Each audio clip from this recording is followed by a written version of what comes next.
Muy buenas noches, gracias por estar acompañándonos. Estamos en vivo como todos los lunes. Hoy va a ser el último programa en el horario de verano. El próximo lunes nos reencontramos con ustedes a partir de las 21. Pero les tenemos para contar muchas cosas en el transcurso de los próximos minutos. Los juicios por jurado, esta metodología donde 12 ciudadanos definen la suerte de un acusado, se volverá a repetir en nuestra ciudad, en el Departamento Judicial Necochea. Hace pocos días, a principios de mes, estábamos dando cuenta de un veredicto de culpabilidad que recayó sobre el ex policía Rubén Ortega. Bueno, precisamente en el día de hoy la continuidad del proceso penal hizo que las partes alegaran y pidieron penas durísimas realmente, incluso superando lo que establece el Código para la figura del delito de tentativa de homicidio. El fiscal Eduardo Núñez recurrió a un artículo del Código Penal que avala en cierta forma, veremos qué es lo que dice la jueza Mariana Jiménez, incrementar el máximo de pena. Pero no quiero perder el eje de esta metodología de enjuiciamiento porque otro vecino, en este caso un quequenense, estará sentado en el banquillo de los acusados a partir del próximo mes de marzo por haber matado a un hombre de varios disparos. Para algunos fue un caso de justicia por mano propia, así se entendió en su momento, pero vayamos directamente al caso y después lo charlamos con la defensa de quien hoy está imputado de homicidio agravado por el uso de arma de fuego. Un hombre de 73 años que está acusado de cometer un homicidio en Quequén será juzgado por 12 ciudadanos el próximo mes de marzo. Se trata de Juan Carlos Bellavía, quien actualmente cuenta con el beneficio de arresto domiciliario. El hecho ocurrió a fines de noviembre de 2017 en una vivienda de calle 559 entre 576 y 578, donde Marcelo Gastón González recibió varios disparos de arma de fuego que luego acabaron con su vida. Las causas del sangriento episodio tuvieron su origen en el robo de un teléfono celular por parte del individuo fallecido. De ese hecho resultó damnificado Emiliano Bellavía, hijo de quien afrontará el juicio por jurado. Lo sucedido hizo que padre e hijo salieran en busca del autor para tomar represalias. Cuando ambos arribaron al domicilio donde residía el hombre de 32 años, se produjo una breve discusión e inmediatamente después, el mayor de los Bellavía disparó con un revólver entre 3 y 5 disparos que alcanzaron a González en distintas partes del cuerpo. El herido pudo ser trasladado hasta el hospital Iriursun, pero debido a la gravedad de las lesiones, falleció poco tiempo después en ese centro de salud. Más tarde, la policía logró el testimonio de vecinos del lugar que dieron cuenta de los presuntos autores del homicidio, quienes habrían huido por calles de ese sector de la localidad. Con los datos recogidos, se da con 2 hombres de características similares a las señaladas por los testigos. Así, los efectivos aprendieron a Juan Carlos Bellavía y su hijo Emiliano Bellavía, de 37 años. El primero tenía en su poder un revólver marca Rubí extra calibre 32 largo con munición y vainas servidas. El acusado de homicidio agravado por el uso de arma de fuego brindó declaración acerca de lo sucedido y también después se le otorgó un régimen de arresto domiciliario. Transcurrido 1 año y 4 meses del violento episodio, el próximo 13 de marzo, un jurado popular se encargará de impartir justicia.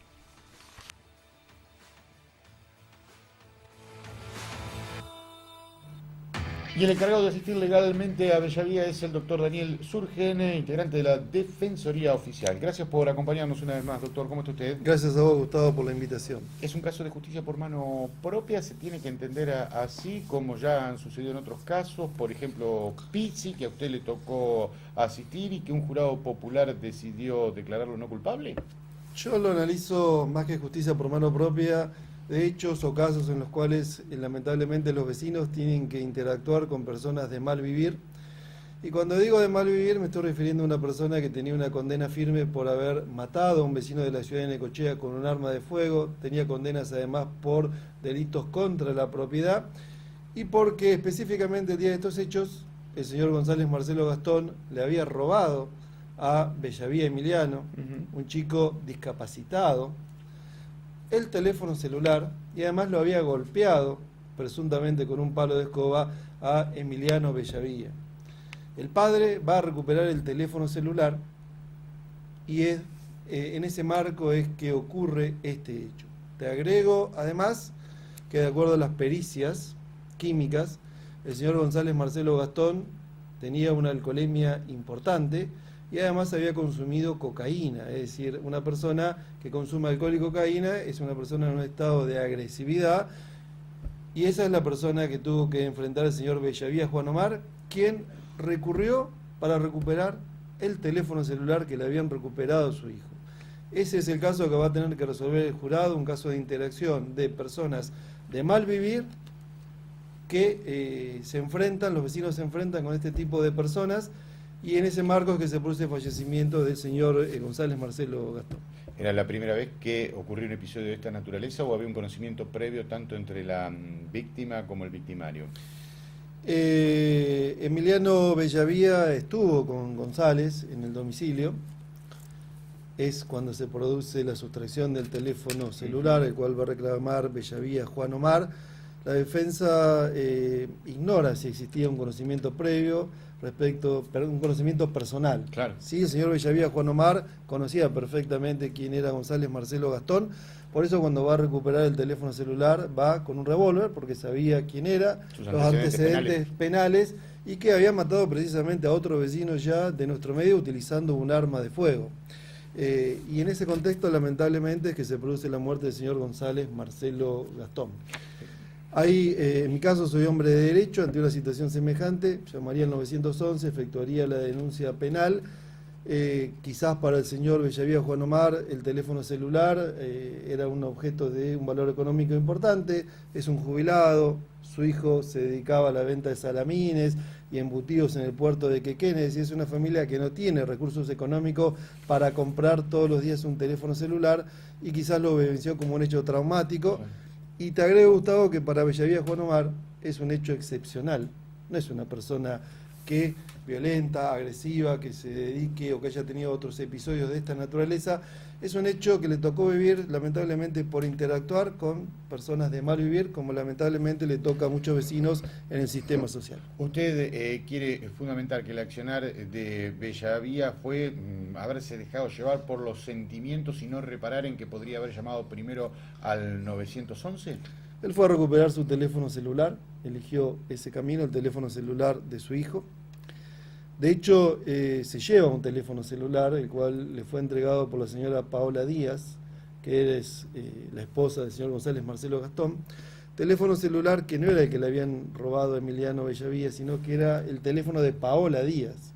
Obviamente, en la confusión, en el hecho, es impensable que Juan Omar Bellavía se hubiera detenido a analizar la marca y características del teléfono celular, pero de hecho cuando lo aprende la policía llevaba dos teléfonos celulares, el propio y el que le fue entregado por la señora Paola Díaz, que no era el teléfono celular oportunamente sustraído. En ese marco, en esa situación, es que ocurre este hecho. Seguramente yo como hombre de derecho hubiera actuado de otra manera.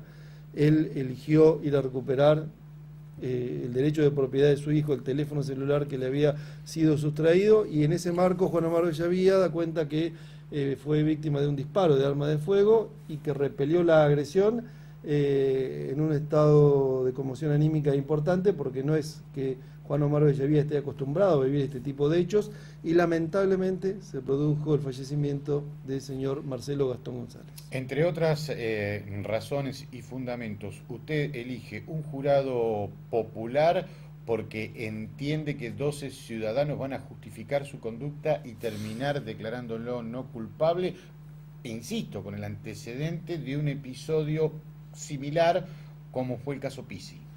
Apelo al sentido común, apelo a lo que está vivenciando la gente en este momento, en donde mucha gente está siendo víctima de hechos de inseguridad, de robos, de violencia, y que tiene que soportar cómo pierde los efectos personales que le cuestan mucho comprar gracias a su trabajo diario a manos de los delincuentes. Y eso fue lo que le pasó al grupo familiar de Juan Omar Bellavía. Fue agredido su derecho a la propiedad a manos de una persona de mal vivir, y en ese contexto que les tocó interactuar, lamentablemente se ve envuelto en este proceso penal, y lamentablemente una familia ha perdido a uno de sus integrantes. Este hombre que hoy tiene 73 años y que está con un régimen de arresto domiciliario, más allá de un veredicto de culpabilidad, ¿no iría a la cárcel por su edad? En principio tendría derecho a prisión domiciliaria, porque la ley de ejecución penal, a partir de los 70 años de edad, le concede el derecho a la persona de solicitar prisión domiciliaria para el eventual e hipotético caso que fuera condenado. Obviamente sabemos que luego del juicio por jurado, si hay un veredicto de culpabilidad, se celebra una cesura de juicio, como es el caso de Ortega, que usted acaba de vivenciar, y el tratamiento no de la prisión domiciliaria sería eventualmente materia de una eventual cesura de juicio, claro, a la cual obviamente la defensa de Bellavía espera no llegar. Claro. Doctor, vamos a estar atentamente, falta poco tiempo, vendrá la selección del jurado y seguramente, y esperando que no suceda lo que ha ocurrido con este caso de Ortega, el juicio se pueda celebrar sin mayores inconvenientes. Entiendo que no va a haber mayores inconvenientes. La defensa oficial cuestiona lo que considera que es pertinente y que se va a integrar rápidamente el jurado, y que el mismo 13 de marzo seguramente vamos a tener en horas de la tarde-noche un eventual veredicto. Gracias por la presencia. Gracias a usted. La pausa y retornamos con más novedades para ustedes.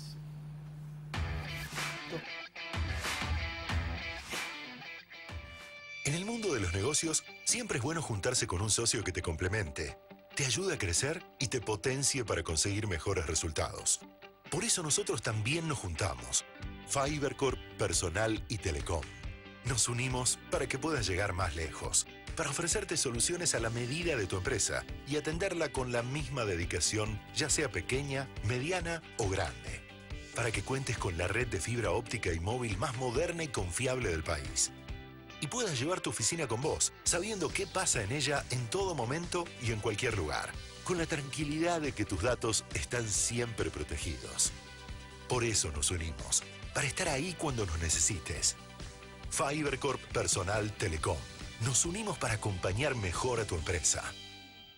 El lunes 4 de marzo a las 23 horas celebramos el carnaval con un super show de La Clave. Una banda que nos trae lo mejor de la cumbia para bailar, cantar y festejar sin parar con tus amigos. Tenemos un espacio exclusivo para disfrutar del show, invitación de tragos y la mejor onda para que esa noche sea un verdadero carnaval. Además, vas a disfrutar un show de murga a cargo de Los Reventados del Ritmo. En Bingo Golden Palace es imposible aburrirse.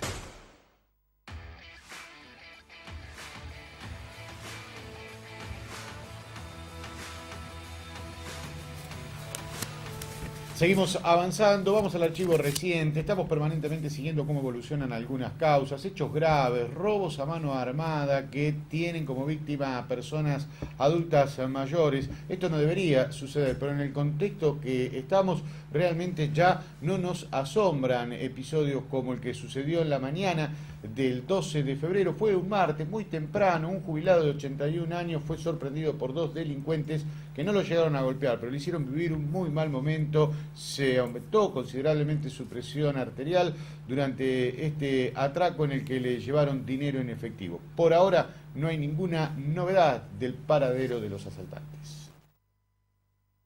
Transcurren los días y no se registran avances que permitan esclarecer un asalto que tuvo como víctima un jubilado de 81 años por parte de dos sujetos en la mañana del último martes 12 de febrero. Carlos Montes de Oca fue asaltado en el interior de su propio domicilio. Los autores actuaron con el rostro descubierto en la vivienda ubicada en calle 54, 3254. Su ingreso se produjo por un pasillo contiguo a la vivienda, para dirigirse posteriormente al patio de la casa y de allí al interior del inmueble. Montes de Oca, que cumplió labores en el ámbito educativo durante muchos años, fue obligado a hacer entrega del dinero en efectivo con que contaba y algunos otros elementos que tenía en su casa, incluyendo unas pocas joyas. Si bien el vecino no sufrió golpes ni lesiones durante el asalto, se debió llamar a una ambulancia del SAME para que se le prestara atención médica, ya que, producto de la situación vivida, padeció un fuerte incremento de su presión arterial. El damnificado pudo observar que los asaltantes se dieron a la fuga ni bien fue cometido el hecho. Pasado el mal momento, la víctima declaró ante la policía y la instrucción judicial en turno respecto a la manera en que ocurrió el hecho. A partir de ello se concretaron una serie de diligencias, incluido un relevamiento de cámaras de seguridad. Sin embargo, ninguna de las labores de los investigadores ha permitido hasta el momento poder dar con el paradero de los asaltantes. Justicia restaurativa es una herramienta novedosa, si se quiere, que se ha implementado en varios casos, no en la mayoría, por supuesto, aunque debería tenerse muy en cuenta y que se promueve a través de la Asociación Víctimas por la Paz. Traigo a colación esto para el caso de Melissa Núñez. Ustedes recuerdan lo que sucedió en abril de 2015 en el barrio Puerto, cuando un derrame tóxico provocado por los hermanos Fernando y Emiliano Cañada terminó con la vida de esta joven. Después de transcurrido cierto tiempo, se celebró el juicio oral y los acusados fueron condenados a una pena de 3 años de prisión que no se hizo efectiva porque fue apelada, si bien se había requerido que fuese de efectivo cumplimiento. Al existir una apelación, inmediatamente continuaron en libertad, como sucede actualmente. Pero más allá de esto, hubo un acercamiento previo entre los Cañada y la madre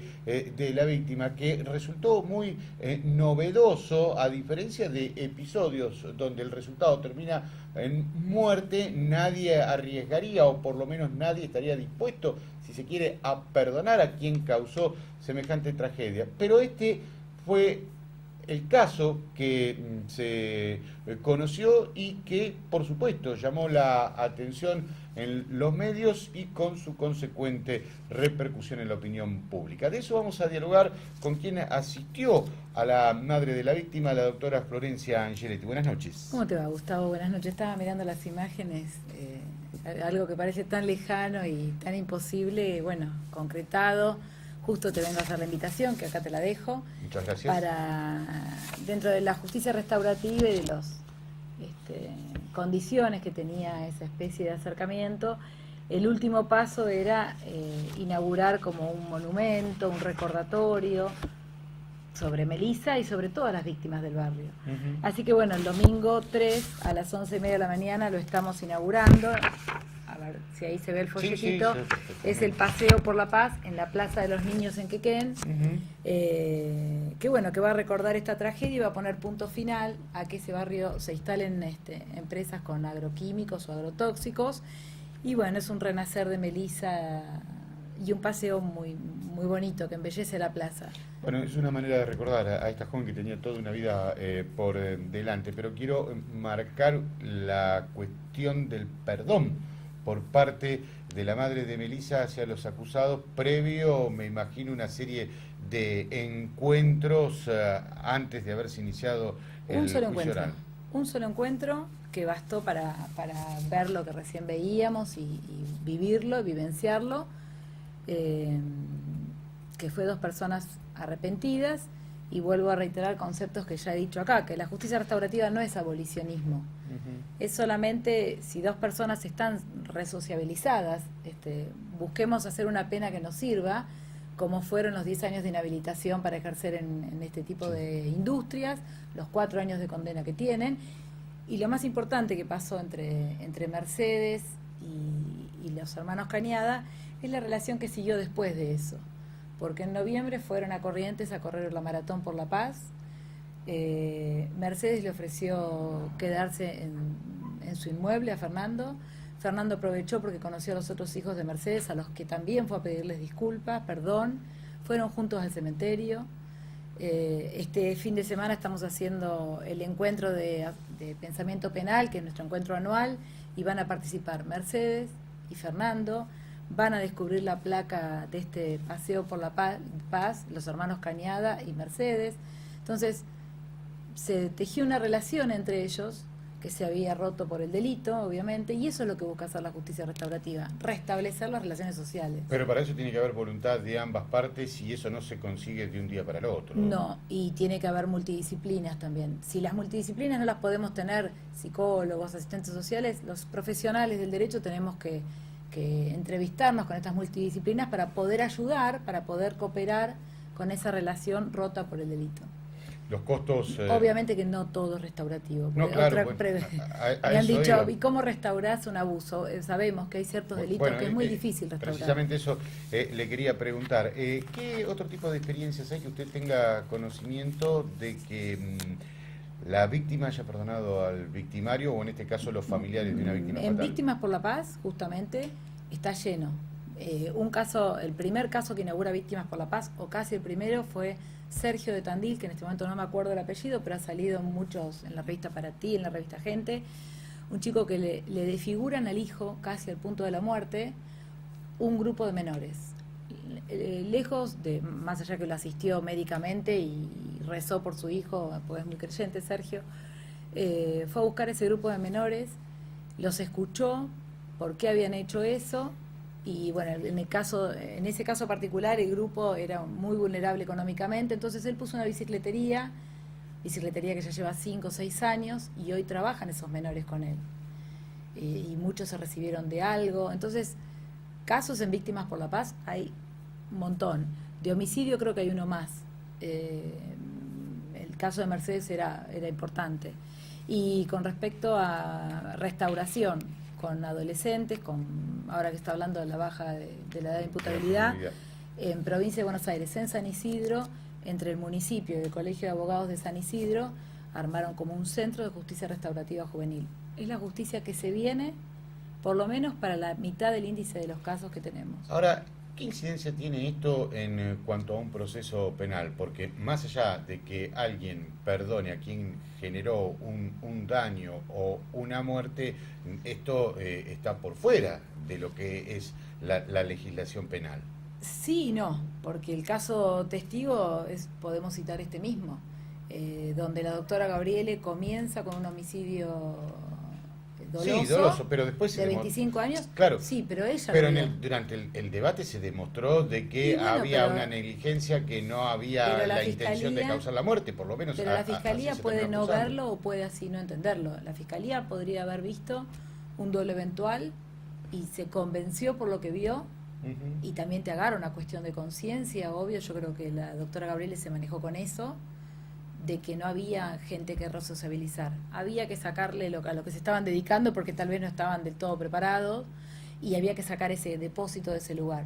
Si vos podés más o menos terminar con esa situación, ¿cuál es la necesidad de mandarlos a Batán 25 años? No. Venganza. Entonces, pero los operadores del eso derecho lo comprendo. pueden o podemos buscar la ley que se adapte al caso. El tema es la rigidez con que el operador del derecho se puede manejar. Claro, pero primero tiene que existir una voluntad de las partes y ver si la ley encuadra al resultado que se pretende llegar. En la Argentina, que tenés más de 30.000 leyes, todo encuadra. Es una cuestión de sentarse a dialogar y buscar. Por lo pronto nos quedamos con esta invitación este domingo en el Paseo por la Paz, así se denomina este lugar, que está ubicado en la Plaza de los Niños. Se procederá a la ceremonia en que se va a descubrir una placa que recuerde a Melissa Núñez. Tal cual, 11:30 de la mañana, está todos y todas invitados, y sobre todo el barrio de Quequén, que le pone con esto fin a todas las instalaciones de agrotóxicos que tenían hasta por lo menos el 2015. Muy gentil por haber venido. Gracias a vos. Pausa, ya volvemos. Nos va a quedar tiempo para hablar de la selección de magistrados y una nueva normativa que va a tener vigencia, o que mejor dicho ya la tiene, y que de alguna manera busca evitar la participación política, que es muy común en estos días para la elección de jueces, fiscales y defensores.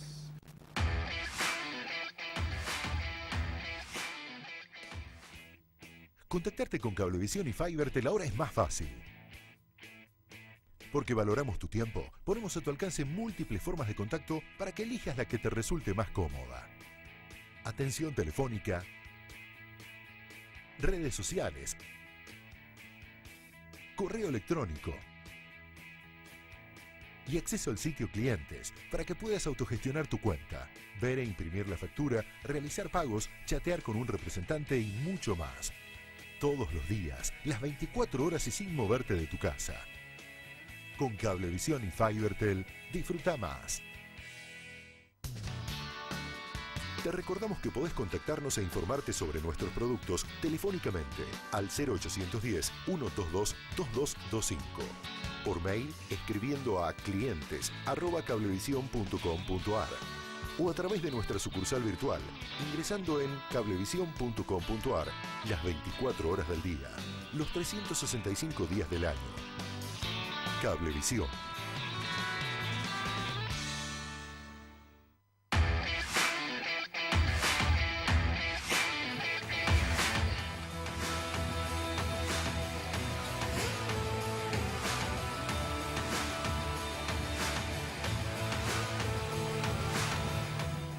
La semana pasada, si no me equivoco, fue el jueves, que deliberó el Colegio de Abogados de la Provincia de Buenos Aires. Todos los presidentes de los colegios se reunieron en Necochea y abordaron cuestiones propias de la profesión. Pero entre los presentes se encontraba el doctor Marcos Vilaplana, vicepresidente, así se dice, del Consejo de la Magistratura, un organismo fundamental en la selección de magistrados, como así también en la remoción de los mismos. Se le consultó sobre este proceso que tiene algunos cambios donde no hay tanta intromisión política. Usted sabe que para llegar a convertirse en juez de provincia, fiscal o defensor, indefectiblemente se necesita del acuerdo del Senado bonaerense. Esto va a seguir ocurriendo, pero habrá algunas modificaciones para aquellos que aspiran a ocupar esos cargos. Estamos a resultas de una modificación de la ley que hubo el año pasado, modificando reglamentos internos. El Consejo se ocupa de la selección de los postulantes a magistrados y de constituir ternas para elevar al Ejecutivo, para que el Ejecutivo en definitiva elija de esa terna al candidato. Ese proceso es un proceso que está arreglado, que tiene un reglamento, y la ley nos obliga ahora a establecer ciertos cambios porque, por ejemplo, establece un orden de mérito, que hasta ahora no existía, que nos obliga a nosotros a colocar y objetivar pautas para poder determinar quiénes de los postulantes, que son muchos, son los adecuados para integrar la terna. Es decir, más allá de los exámenes que permanentemente se rendían, ahora hay una orden de mérito. ¿Y esto cómo se evalúa el mérito? El examen es una de las partes. Hay una evaluación psicológica, un examen escrito, un examen oral, una evaluación de antecedentes, y todo esto se pone en un platillo y se trata de alcanzar criterios objetivos que permitan determinar de todo ese combo y de esas pautas valorativas cuáles de los candidatos son los más calificados para integrar el organismo al que se esté destinando el concurso. Actualmente nuestro trabajo en general está abocado más a ese reglamento interno, seguimos con la rutina de la toma de ternas y de la elaboración de ternas, pero en general estamos abocados a ese proceso de discusión interna. Y se tiene por supuesto en cuenta la idoneidad también. Es que la característica que la nota nos marca es la idoneidad. Todo este orden de mérito tiene que ver con objetivar quién es el candidato más idóneo para un cargo, ni más ni menos. Postulantes para cargos, hay muchos, hay mucha demanda, salen los nombramientos, ¿cómo están en ese sentido? Postulantes hay permanentemente muchos más que los cargos que hay. Esto es un baile de las sillas con mucho más gente que las sillas que hay. ¿Cómo salen los nombramientos? En general es un proceso complejo, porque más allá del tiempo que tarda el Consejo en elaborar la terna, después esa terna se envía al Ejecutivo y el Ejecutivo tiene la última palabra. Y el Ejecutivo no tiene plazos para eso, con lo cual tenemos concursos que han salido con cierta rapidez y algunos que están demorados por razones que habrá que explicar desde la Gobernación. ¿Hay nombramientos que no han salido todavía acá en Necochea pendientes? Seguramente sí.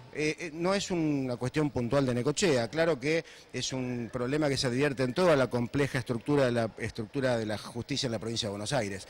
La cantidad de cargos vacantes no solamente porque se han jubilado o han fallecido tipos que estaban trabajando, sino también por la creación de nuevos cargos. Y la creación de nuevos cargos a veces nos obliga a nosotros a llamar a concursos y elegir a personas que en definitiva después no tienen lugar físico para trabajar, con lo cual es una carambola a varias bandas. Lograr que un juzgado empiece a funcionar a veces es una tarea de años. En este caso, ¿por qué la presencia del Consejo de la Magistratura en la reunión del Colegio de Abogados de la provincia? En realidad mi presencia tiene más que ver con mi carácter de presidente del Colegio de San Martín. Necochea es tradicionalmente en el mes de febrero sede de la reunión mensual de febrero del Consejo Superior de Abogados, que yo integro. Y además como representante del Consejo Superior de Abogados, mis pares me han elegido para integrar el Consejo de la Magistratura.